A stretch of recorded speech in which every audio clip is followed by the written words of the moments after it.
Kamu ke Pak Ahmad tuh mana? Kemana kamu ke Pak Ahmad?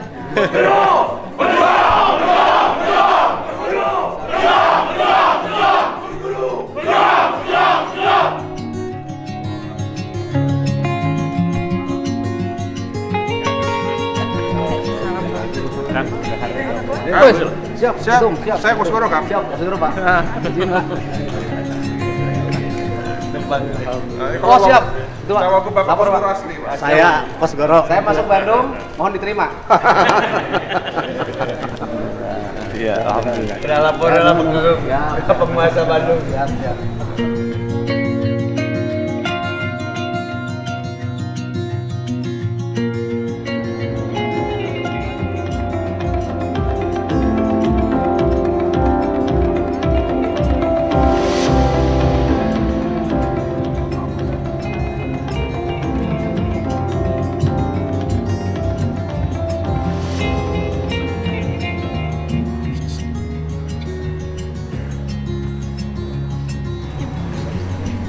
Maklum ini untuk pemain panggung, jadi sudah tahu bagaimana cara atur mic. Bismillahirrahmanirrahim. Assalamualaikum warahmatullahi wabarakatuh. Sampurasun.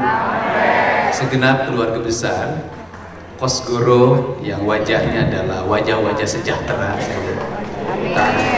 Yang pertama saya ucap terima kasih pada Mas Dep Laksono, sahabat saya, kalau dulu mungkin jadi adik saya, hari ini pimpinan saya. Dan tidak lupa ini juga tokoh Kos Goro, Malang Melintang, Kang Erwan.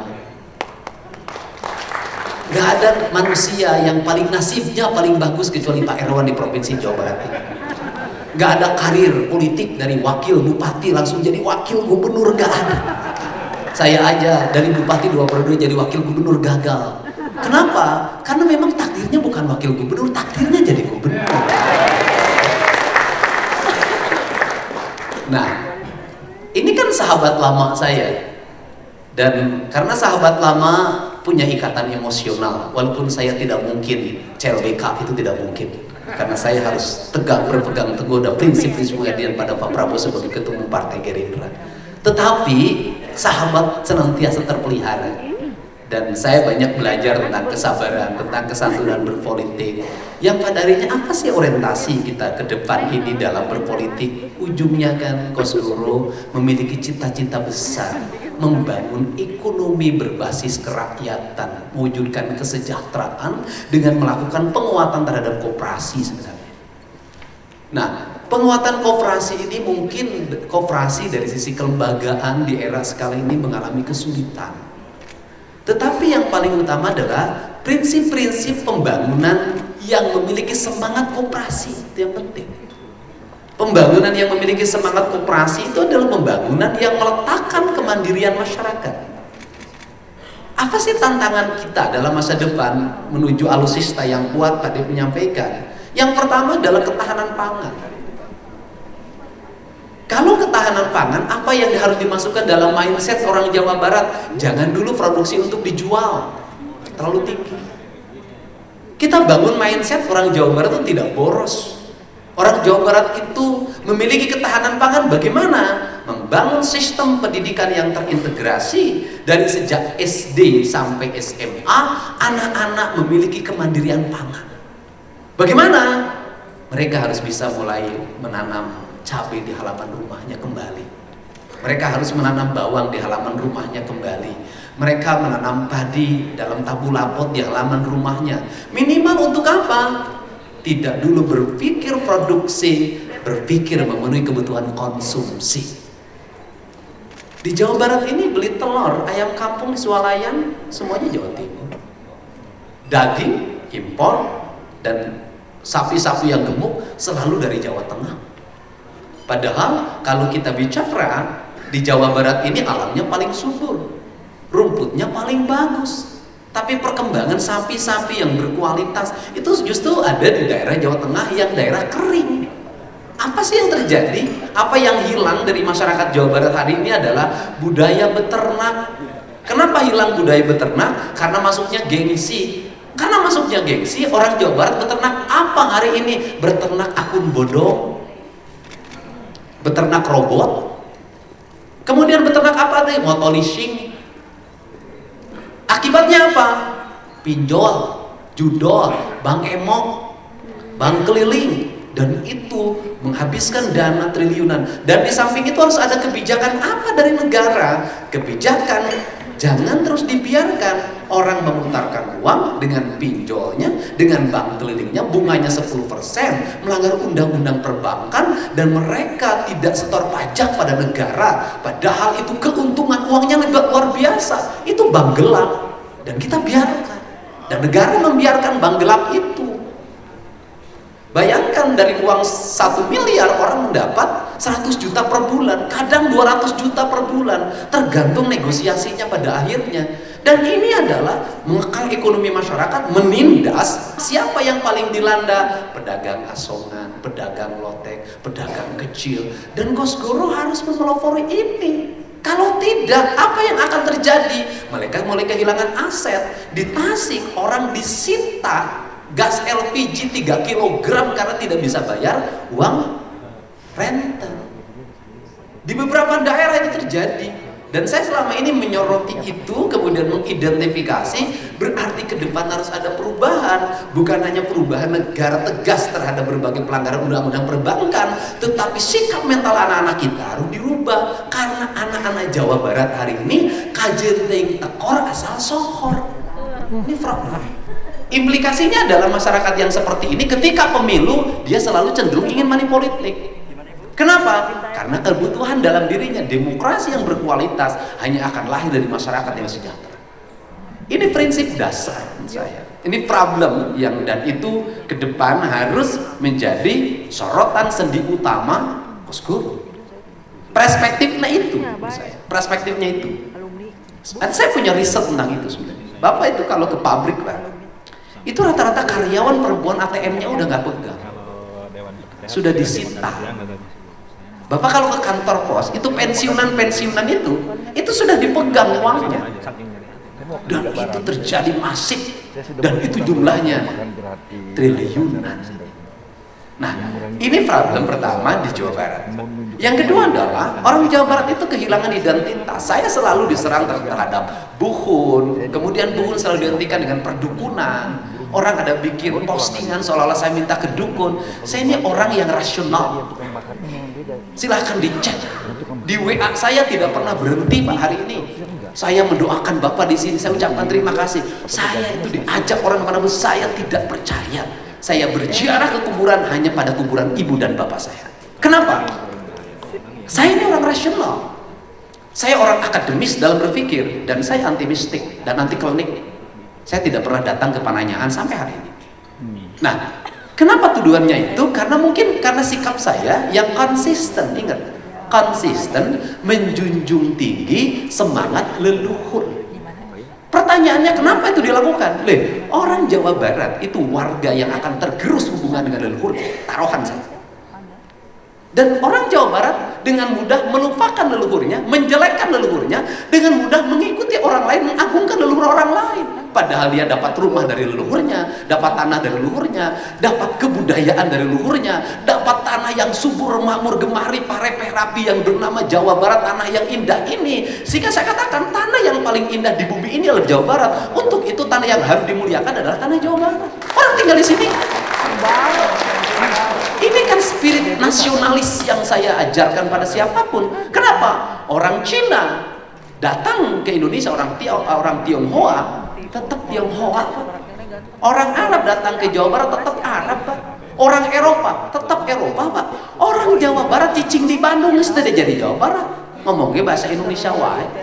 Dan saya ketemu dengan seorang pakar ahli yang luar biasa, nggak usah sebutin namanya, terkenal banget di medsos. Itu 1 tahun yang lalu ngomong pada saya, kamu maju di Jawa Barat.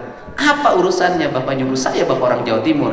Saya ingin melihat kepemimpinan jenaka di Jawa Barat. Kenapa? Karena orang Sunda itu cara memimpinnya jenaka. Tidak pernah terlalu serius.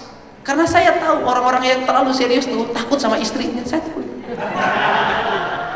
Nah, kenapa? Saya coba lihat wayang orang Sunda. Kalau orang Jawa nonton wayang, falsafahnya orang Sunda mante cepotna, beres cepotna balik orang Sunda. Nyari ceramah di Indonesia, dicari penceramah yang rame.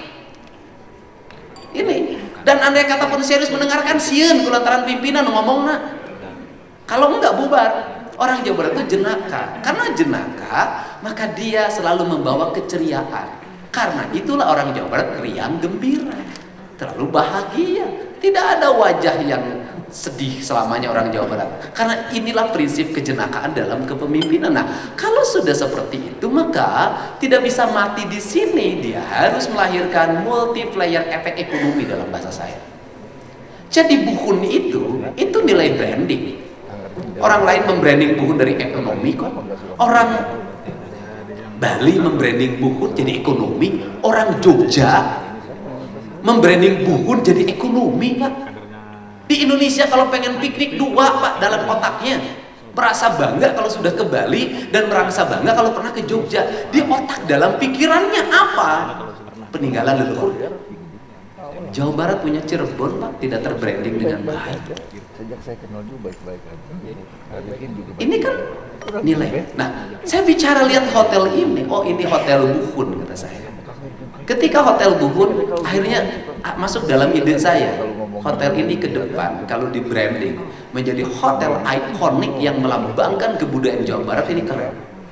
Nah, bagaimana caranya? Begitu masuk, sudah ada gambar digital yang menceritakan tentang Cirebon, leluhurnya, tentang Garut, tentang Sanca, tentang Pakuan Pajajaran, terus ke sini masuk. Kemudian nanti ada ruangan, di ruangan itu diisi dengan digitalisasi sejarah, dan kemudian gamelannya tidak pernah berubah. Ingat loh, yang akan membuat jatuh cinta manusia itu ada 3, yang terdengar dan yang terlihat dan yang terhisap. Dia tidak akan bisa dilupakan. Itu branding. Ketika masuk ke Bali, turun di pesawat, sudah gamelan. Hidungnya menghisap dupa. Naik ke mobil, mobilnya sudah ada sesajen kecilnya. Kemudian lihat kanan dan kiri, pagarnya sama, gedungnya sama, semuanya ornamennya sama, terbranding. Itu yang membuat Anda jatuh cinta. Kemudian ketika pergi ke Mekah, terbranding. Begitu turun dari pesawat, sudah ada itu alunan-alunan zikir yang terdengar. Kemudian kesana kemari hanya 2 warna, hitam putih. Di Indonesia hitam putih saya dimusyrikan, padahal di Mekah hitam putih hanya 2 warna. Kemudian apa yang dilakukan branding oleh pemerintah Saudi Arabia? Sound system, saya paham. Sound systemnya itu dibikin suara mau jauh mau dekat, begitu suaranya, begitu tertata. Kemudian apa lagi? Khas imamnya, nadabnya. Kemudian setelah itu apa lagi? Setelah itu seluruh ornamen lingkungannya terbranding dengan baik. Anda jatuh cinta, pengen umroh lagi. Ingat, laki-laki akan terjatuh pada wanita ketika dipandang enak, didengar suara enak, dan ada minyak wangi yang tidak bisa merubah pikirannya sehingga balik lagi. Itulah pelet. Pelet itu selalu wanginya. Ini sekarang mari kita Jawa Barat harus punya pelet dong, jangan kalah sama Bali, jangan kalah sama Jogja. Nanti kesini gamelan, kemudian ada aroma. Jadi kalau bicara kemenyan kita aneh loh. Bicara kemenyan kemusyrikan gimana? Kemenyan itu adalah getah pohon terbaik di Indonesia dan itu dipakai di Arab. Anda kalau masuk toko di Arab itu buhur, dupa, khasnya sama. Oleh kita buhur dupa itu diganti oleh apa? Wewangian yang pakai zat kimia, cerot. Dan itu berbahaya, kenapa? Ruangannya pakai AC. Nah, kemenyan putih itu sebuah nilai estetik tingkat tinggi, wewangian terbaik di Indonesia dan mahal di luar negeri. Di Indonesia dimusyrikan, di luar negeri dipakai, di Arab dipakai. Ini kan urusan dagang. Ini barang bagus. Nah, sehingga di kita itu ditinggalkan. Nah, ini sebuah nilai, tujuannya apa sih? Wewangian, bukan mengundang juri, bukan. Wewangian, kedudukan derajatnya sama dengan minyak wangi. Dan itu dipakai di mana hari ini dipakai? Di salon, di toilet, hotel-hotel berbintang. Nah, ini yang terbranding itu sehingga nanti orang akan selalu rindu untuk datang ke Preanger. Wanginya beda, suara musiknya beda, konsisten, seluruh pegawainya tiap hari pakai kebaya, laki-lakinya pakai baju Sunda. Terus sehingga orang kalau ingin melihat Jawa Barat secara utuh, datanglah ke Preanger. Makanannya setiap hari disajikan. Hari ini khas Garut, hari ini khas Purwakarta, besok khas Cirebon. Terus kangen, taruhan saya, hotel ini akan selalu penuh dalam setiap waktu. Kenapa? Di riset hari ini 70% anak-anak muda ingin kembali pada tradisi. Itu riset. Saya punya riset itu. Nah, kalau sudah seperti itu, maka nanti Jawa Barat terbranding. Kalau sudah terbranding, maka Jawa Barat punya karakter. Kalau sudah punya karakter, maka Jawa Barat akan menjadi provinsi yang istimewa. Karena apa yang menjadi problem Jawa Barat? Kehilangan karakternya. Penting. Kenapa kehilangan karakternya? Karena manusianya sudah beralih dari dirinya, kehilangan jati dirinya. Orang kehilangan jati diri itu, dia memiliki kelemahan efek ekonomi. Tapi orang yang punya jati diri, punya kepercayaan diri yang tinggi, maka dia akan punya multi level efek ekonomi. Nah, sehingga menyebutlah Jawa Barat dalam 4 karakter kebudayaan: Sunda Kulon, Sunda Priangan, Sunda Cirebonan, dan Sunda Betawian. Nah, ketika ini terjadi, apakah ini hanya kan pada itu? Tidak. Nanti Faiz di 2025 kita rumuskan dengan teman ITB. Nanti kita rumuskan Sunda Kulon arsitekturnya seperti apa, Priangan seperti apa, kemudian Cirebonan seperti apa, kemudian Betawian seperti apa, kemudian nanti terintegrasi. Nanti pemerintah desanya begini loh, kantor desanya, pagar desanya, batas wilayah desanya, kecamatannya begini, kabupaten kotanya begini, semuanya punya karakter. Sehingga ketika dilihat dari udara, Jawa Barat terlihat pajajaran, satu jajaran barisan rumah yang tertata, bangunan yang tertata, tidak ada lagi kabel listrik di atas, tidak ada kabel listrik di bawah, tidak ada tumpukan sampah di Bandung Barat, tidak ada tumpukan sampah di Bekasi, semua sudah beralih menjadi energi listrik. Itu kembali. Dan itu mimpi. Jadi kalau bicara mimpi, saya tidak pernah pakai teks karena itu ada di pikiran dan hati saya. Ini Sunda. Kenapa? Karena saya sebagai orang Sunda ingin melihat Sunda itu dihargai dan dihormati. Untuk itu para politisinya harus muncul. Dengan apa? Dengan gagasan, dengan pikiran, dengan orientasi arah kemajuan kita. Kita adalah provinsi yang terhormat. Karena terhormat, maka kita adalah mitra dari DKI Jakarta. Kenapa? Jakarta tak akan bisa hidup tanpa Jawa Barat. Airnya dari Jawa Barat. Kalau orang Jakarta kebanjiran, jangan nyalain puncak. Kenapa? Itu air balik ke asalnya. Kenapa air balik ke asalnya? Karena air jatuh itu harus ada yang menyerapnya. Karena yang tempat menyerapnya habis oleh bangunan-bangunan punya orang Jakarta di puncak, ya airnya langsung ke Jakarta. Itu air nyari rumahnya. Rumahnya sudah direbut. Jadi bagaimana? Konsepsi kembali ke alam adalah sebuah pilihan. Kenapa? Ini adalah pilihan ekologi. Ini pilihan ekonomi. Kenapa pilihan ekologi? Saya katakan Sunda itu mulia banget. Pemimpin-pemimpin Sunda ini peletak dasar pembangunan modern. Dia katakan sebelum kita ngomong tata ruang, dia sudah punya tritangtu. Apa itu? Gunung kudu awian, lengkong kudu balongan, lebak kudu sawah. Artinya apa? Gunung-gunung nggak boleh gundul. Dia harus terisi oleh bambu-bambu. Dari bambu lahir peradaban. Sehingga nanti konsepsi tentang bangunan itu bisa jadi di gunung-gunung nanti sekolah-sekolah terbuat dari bambu, gedung kantor terbuat dari bambu, kemudian kantor desa terbuat dari bambu, rumah-rumah terbuat dari bambu. Karena ini peradaban. Kalau ini terbangun, maka ekonomi kreatif akan tumbuh. Anak-anak di desa nanti dididik teknologi bambu. Karena bambu hari ini beda dengan dulu cara pengelolaannya. Umurnya bisa 100 tahun.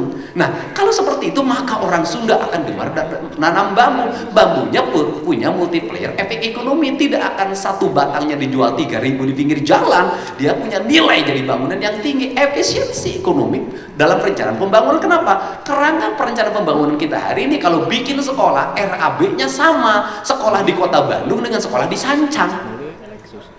Daripada kita bawa semen dari kota menuju gunung, daripada kita bawa batu, ya kan, dari tempat penggalian batu dipindahkan, pasir dipindahkan, ya sudah aja bambu tinggal diikatkan. Kan ini pembangunan berkarakter. Kalau sekolah bambunya dan sekolah itu nanti harus mewah. Kenapa? Sekolah nanti punya fungsi pendidikan, punya fungsi wisata. Bisa jadi dalam 10 tahun ke depan turis asing datang melihat sekolah bambu di Indonesia, datang melihat rumah-rumah bambu. Kemudian anak-anak sekolahnya diberdayakan. Bagaimana? Matematikanya matematika bambu, fisikanya fisika bambu, kimianya kimia bambu, itu ada. Kemudian bagaimana mereka menjadi orang yang memiliki industri kreatif, dididik bahasa Inggris, mengerti pariwisata, bagaimana tata kelola makanan, tata kelola pakaian. Rumah-rumahnya yang di pinggir-pinggir daerah pegunungan itu kita bikin 40-40. Setiap rumah ada 5 kamar, ada 3 untuk keluarganya, 2 untuk tamu. Nanti ke depan infrastruktur dibangun, orang Jakarta akan berkunjung berbondong-bondong homestay di rumah-rumah adat yang ada di pinggir-pinggir gunung. Ekonomi akan berputar. Kenapa? Orang Jakarta belanja ketika berkunjung 1,5 juta dengan keluarganya di situ, ikut makan, ikut ke kebun, maka ekonomi akan tumbuh. Dan ini bukan spekulasi, saya pernah melakukan itu di kampung Tajur di Purwakarta, bisa menyerap 10.000 kunjungan dalam setiap tahun. Dan asalnya mereka adalah pembalap hutan. Inilah cara merubah manusia. Inilah cara berpikir tentang kita dalam beragama. Karena agama bukan wacana bicara, agama adalah perilaku hidup manusia. Dan di sini orang Jawa Barat harus lebar wawanen dengan ludeng. Kenapa saya menangani kasus Vina? Karena saya sedih nggak ada satupun tokoh yang berani. Tokoh berani mendobrak ketidakadilan. Kenapa? Katanya lebar wawanen, katanya mau, tapi borangan. Dan saya mewakili. Kenapa? Yang menangani kasus Vina kebanyakan semuanya orang Batak. Masa orang Sunda daerah ngomong aing mau digebes kabur, gua nggak mau. Ini prim, gitu loh. Ini prim cara berpikir. Kenapa? Mengalami kemajuan, cara berpikirnya maju. Cara berpikir saya bukan mistik. Cara berpikir saya adalah akademik dan estetik. Dan saya anti klinik pembohongan itu. Saya anti klinik. Nah, untuk itulah kita ke depan merumuskan itu, sehingga dalam perspektif ini pada akhirnya politik itu, kalau dalam bahasa pandangan saya, politik itu bukan hanya kata matematik, tetapi politik itu adalah perjalanan spiritualitas dalam pandangan saya. Kenapa? Ketika yang diusung dalam pikiran kita adalah ideologi, konsistensi, pada akhirnya kita akan menemukan jalan. Persoalan jalan kita berangkat dari mana dan menggunakan kendaraan apa, itu hal lain. Kendaraan boleh apa saja, yang penting sampai pada tujuan.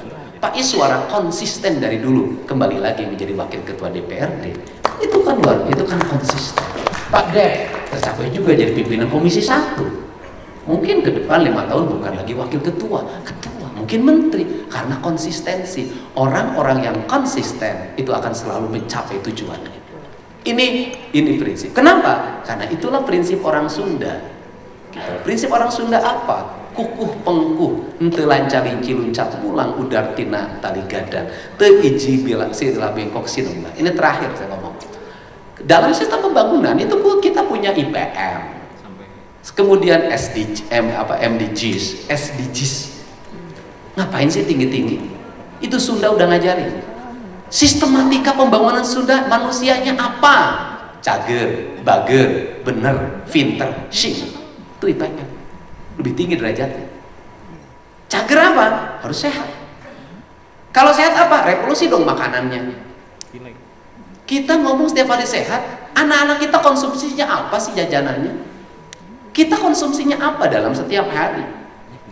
Kita ribut halal haram itu pada aspek-aspek yang syar'i yang ditetapkan ada ayatnya. Pertanyaannya adalah kalau makanan itu mengandung racun, kadar gulanya berlebihan, kadar kimianya berlebihan, kadar pewarnanya berlebihan, dan itu bisa membunuh manusia secara perlahan. Kenapa kita tidak nyebut haram? Dan kenapa negara membiarkan? Kenapa? Pak Is tahu berapa belanja alat kesehatan dalam setiap tahun, berapa belanja obat dalam setiap tahun. Kita cenderung hidup ini selalu tambal sulam. Harusnya apa? Revolusi dong manusia untuk makanan sehat. Bagaimana budaya sehat? Dan saya tidak nyontohin orang lain, saya diri sendiri kok. 20 tahun saya hidup tanpa obat kimia.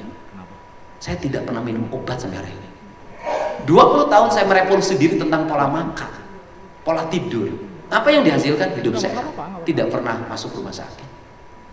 Nah, padahal ngurus. Biar senyum lah, serius dari tadi. Nah, atau teman saya ngomongnya beda lagi, lain ngurus kalau bateing. Nah, ini kan harus dilakukan. Dilakukan dari apa? Anak-anak kita harus mulai didik, Pak. Anda lihat data statistik hari ini, banyak anak yang umur 14 tahun gagal ginjal, diabetes.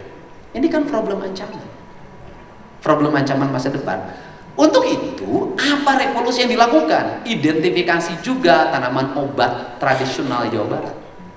Identifikasi juga tokoh-tokoh tradisional yang berhasil membuat sehat ketika orang sakit. Saya banyak kok. Setelah itu apa? Setelah itu adalah rumah sakit pemerintah harus terintegrasi, membuat ruang layanan pengobatan tradisional di rumah sakit. Orang patah tulang itu nggak usah lagi bedah ortopedi, tawarin dulu, Bapak mau pilih mana? Pengobatan tradisional atau bedah ortopedi? Cina melakukan itu. Siapa pasien yang paling banyak? Orang Indonesia. Nah, terus yang kedua, setelah itu apalagi setelah revolusi makanan adalah merubah juga pola hidup masyarakat termasuk tata ruang. Problem kita hari ini apa? Kesehatan. Kesehatan apa? Lingkungan yang kotor. Lingkungan yang kotor apa? Sanitasi lingkungan. Jumlah penduduk yang numpuk pada sebuah wilayah. Ada satu rumah penghuninya 12 orang. Ada satu RT. Luar biasa. Bandung herin ku tangtung. Apa yang dilakukan? Bikin harus aturan. Batasan jumlah orang pada sebuah wilayah. Leluhur kita dulu sudah meletakkan rumah tidak boleh lebih dari 40 dalam sebuah kampung. Kampung adat, mau cipta, mau kampung adat di suku Naga, kemudian kampung Naga di Tasik, mau di Badu 40, karena ruang ekosistemnya harus bagus, kemudian sanitasi lingkungannya harus bagus. 40 kalimat papat, kalimat tunggal di situ. Itu sebenarnya ilmu ekologi. Nah itu pertama cager, yang kedua bager itu hidup. Kalau orang cager bager hidup saling menghargai, menghormati, asa asih asuh sadunuk saigel sabobot sapihannya. Itu adalah kalimat persenyawaan sebenarnya ketika alam manusia dan Tuhan satu kesatuan yang disebut Jinda Tritunggal. Cager bager bener, sikapnya hidupnya bener. Pinter baru yang keempat, dia memiliki kemampuan intelektual. Jadi kemampuan intelektual yang keempat, bukan yang pertama. Cager heula. Kenapa? Pinter, setruk mau hartina, istri 4, peluk hartina. Nah, kemudian baru yang terakhir singer, kelima. Singer itu artinya apa? Orang cager, orang bager, orang pinter, singer, kadaek, tidak ada kemauan dalam hidupnya, tidak kreatif. Nah inilah. Nah kemudian bagaimana dari IPM ini melahirkan kehidupan masyarakat jadi apa, kata orang Sunda, SDGs, MDGs itu. SDGs, MDGs itu adalah nanti kehidupan masyarakat yang sejahtera. Kehidupan masyarakat yang sejahtera menurut orang Sunda bagaimana? Ngahning, ngeunah dahar, ngeunah nyandang, ngeunah nyanding, tapi tong nyandung. Diomongan ini hiji gincat geus nyaran. Ya ngahning, ngeunah nyandang, ngeunah ngandung. Terus kemudian apa lagi? Ngeunah dahar ti brasare, sederhana. Ya kalau orang sudah tidurnya nyenyak itu sejahtera, Pak. Terus kemudian makannya enak, itu sejahtera. Sudahlah, hidup itu kan itu.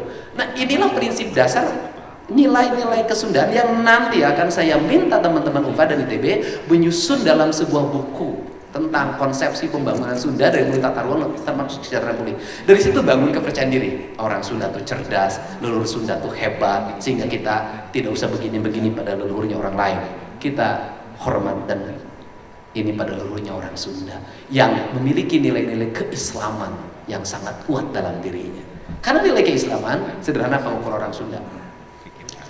Mana di Sunda yang ada kegiatan kebudayaan menyajikan selain bakakak? Nggak ada. Artinya orang Sunda sudah memiliki nilai keislaman sejalan. Makanannya saja yang tertinggi itu bakakak, Pak, kaki 2. Bakakak itu apa? Bakakak itu lambang penyerahan diri. Itu ayam dibuka gini itu orang sudah berserah diri, sudah tidak memiliki rasa takut, rasa gelisah dan sejenisnya. Nah inilah prinsip-prinsip yang dimiliki oleh kita, sehingga mudah-mudahan teman-teman Skosgoro bisa bersama-sama saya membangun kesejahteraan warga Jabar, gemah ripah repet.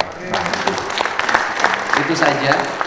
Mudah-mudahan kita semua teman-teman Kosgoro tetap eksis, dan saya mengucap terima kasih. Dan hari ini juga kita punya kader Kosgoro menjadi wakil gubernur insya Allah, Kang Erwan.